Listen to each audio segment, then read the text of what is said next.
Hi ಎಲ್ರಿಗೂ ನಮಸ್ಕಾರ. Welcome back to my YouTube channel. ತೊಂಡೆಕಾಯಿ ಪಲ್ಯ ರೊಟ್ಟಿಗೆ ಚಪಾತಿಗೆ ಏನು ಬೇಕಾದರೂ ತಿನ್ಬೋದು. ತೊಂಡೆಕಾಯಿ, ಈರುಳ್ಳಿ, ಟೊಮ್ಯಾಟೊ, ಮೆಣಸಿನ್ಕಾಯಿ, ಕರಿಬೇವಿನ ಸೊಪ್ಪು ಮತ್ತು ಒಗ್ಗರಣೆಗೆ ಏನೇನು ಬೇಕೋ ಎಲ್ಲ ತೊಗೊಂಡಿದ್ದೀನಿ. ಸ್ವಲ್ಪ ಕಾಯಿ ಮತ್ತು ಕಡಲೆ ಹಿಟ್ಟು. ಕಾಯಿ ಆಪ್ಷನಲ್ಲು, ತೊಗೊಂಡ್ರೆ ಹಾಕೋಬೋದು. ಕಡಲೆ ಹಿಟ್ಟಿದ್ರೆ ಏನು ಪರವಾಗಿಲ್ಲ. ಒಂದು ಕುಕ್ಕರ್ಗೆ ಎಣ್ಣೆ ಹಾಕಿ 3 ಟೇಬಲ್ ಸ್ಪೂನ್ ಎಣ್ಣೆ ಹಾಕಿ ಆಯಿತಾ.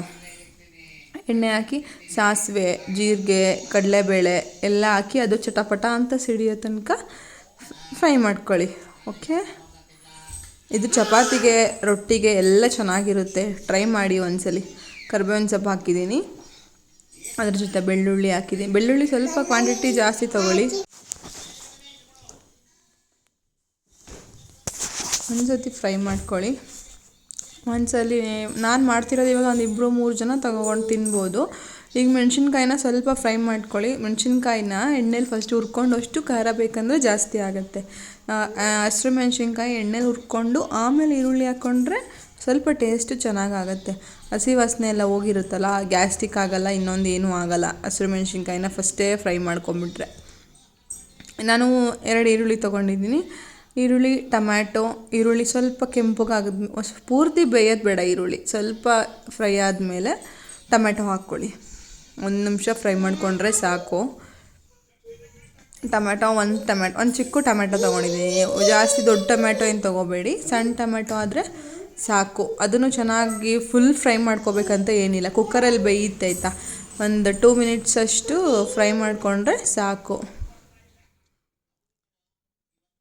ಲೋ ಫ್ಲೇಮಲ್ಲಿ ಇಟ್ಕೊಂಡೇನು ಬೇಯಿಸ್ಕೋಬೇಡಿ.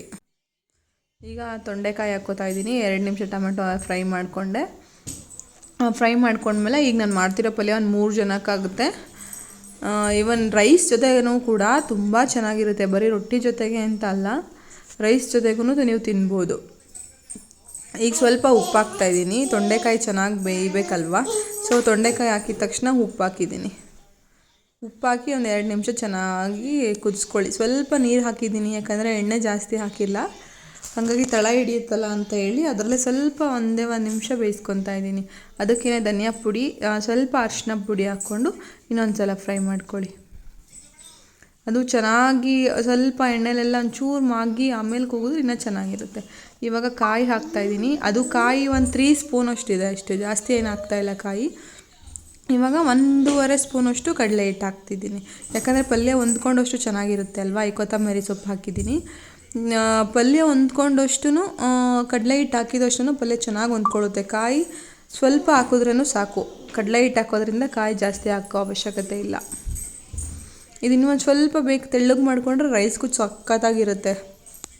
ಒಂದು ಸಲ ಟ್ರೈ ಮಾಡಿ ನೋಡಿ. ಇವಾಗ ಕುಕ್ಕರ್ ಮುಚ್ಚಿದ್ದೀನಿ. ಸ್ವಲ್ಪ ಒಂದು ಕುದಿ ಬಂದಮೇಲೆ 3 ವಿಷಲ್ಲಿ ಕೂಗಿದ ಮೇಲೆ ಆಫ್ ಮಾಡ್ಕೊಳ್ಳಿ.